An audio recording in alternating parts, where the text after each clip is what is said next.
তোমরা যখন সীমান্তে নিয়োজিত থাকবে, তোমাদের সততা, নিষ্ঠা ও পেশাগত দক্ষতার উপরে নির্ভর করবে এই বাহিনীর ভাবমূর্তি ও গৌরব।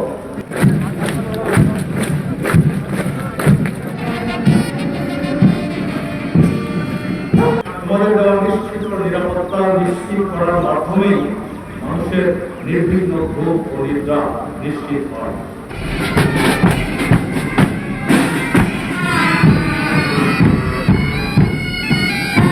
ইনশাআল্লাহ দেশ সেবার মহান কার্যভার গ্রহণের এই মহেন্দ্রক্ষণে আমি তোমাদেরকে আন্তরিকভাবে দোয়া করছি, যেন তোমরা তোমাদের সর্বোচ্চ প্রচেষ্টা ও একাগ্রতা দিয়ে দেশের সেবায় সকল ক্ষেত্রে আত্মনিয়োগ করতে পারো। প্রিয় সৈনিকবৃন্দ, আজ তোমরা যে তেজোদ্দীপ্ত উচ্চ আওয়াজ প্রদর্শন করেছ তা সত্যি প্রশংসার দাবিদার। এটা সম্ভব হয়েছে কেবল তোমাদের কঠোর প্রশিক্ষণ, নিরলস প্রচেষ্টা, আন্তরিকতা ও অদম্য আগ্রহের জন্য। মনে রাখবে, বৃহত্তর কর্মজীবনে তাদের ব্যক্তি ও পরিধি আরো বিস্তৃত হবে। তোমরা যখন সীমান্তে নিয়োজিত থাকবে, তোমাদের সততা, নিষ্ঠা ও পেশাগত দক্ষতার উপরে নির্ভর করবে এই বাহিনীর ভাবমূর্তি ও গৌরব। প্রতিপক্ষের কাছে কোন অবস্থাতেই নমনীয় না হয়ে সর্বোচ্চ পেশাদারিত্বের সাথে দৃঢ়তা প্রদর্শন করার জন্য আমি তোমাদের প্রতি উদাত্ত আহ্বান জানাচ্ছি। দেশ মাতৃকা রক্ষায় তোমরা প্রয়োজনে জীবন দেবে, সকল দেশের 1 ইঞ্চি মাটি হাতছাড়া হতে দেবে না বলে আমি দৃঢ়ভাবে বিশ্বাস করি।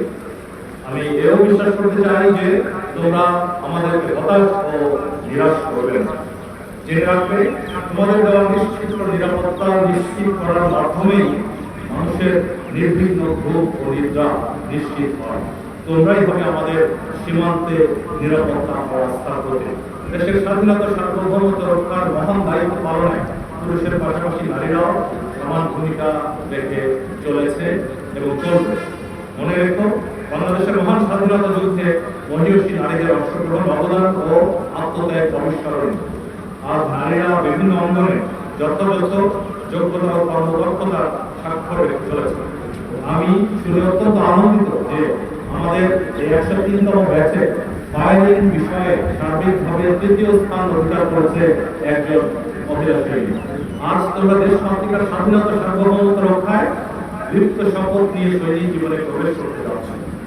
সানবিট সব দিবে সামাল। সানবিট ম্যাজিক প্রেস ডিশওয়াশিং এর মাথা ঘোরানো সলিউশন। আমি দৃঢ়ভাবে বিশ্বাস করি, তোমরা বিজিবির সার্বিক কর্মকাণ্ড পরিচালনায় আরো গতিশীল ভূমিকা রাখা সহ বাহিনীর সুনাম সুখ্যাতি বৃদ্ধিতে সততা, নিষ্ঠা ও দক্ষতার সাথে নিরলসভাবে কাজ করে যাবে। তোমরা অন্যান্য বাহিনীর নারী সৈনিকদের মতো কর্মক্ষেত্রে তোমাদের যোগ্যতা ও দক্ষতা প্রমাণে সমার্থকভাবে সার্থক হবে বলে আমার বিশ্বাস। অক্লান্ত পরিশ্রম, নিরলস প্রচেষ্টার ফসল আজকের এই নান্দনিক কুচকাওয়াজ অনুষ্ঠান। আমি বড়াঘাট বাংলাদেশের অব্যাহত অগ্রযাত্রা আমাদের আজকের এই 103তম ব্যাচের মাধ্যমে পাসিং আউট করা নবীন সৈনিকদের সর্বাঙ্গীন সাফল্য কামনা করে আমার বক্তব্য এখানেই শেষ করছি।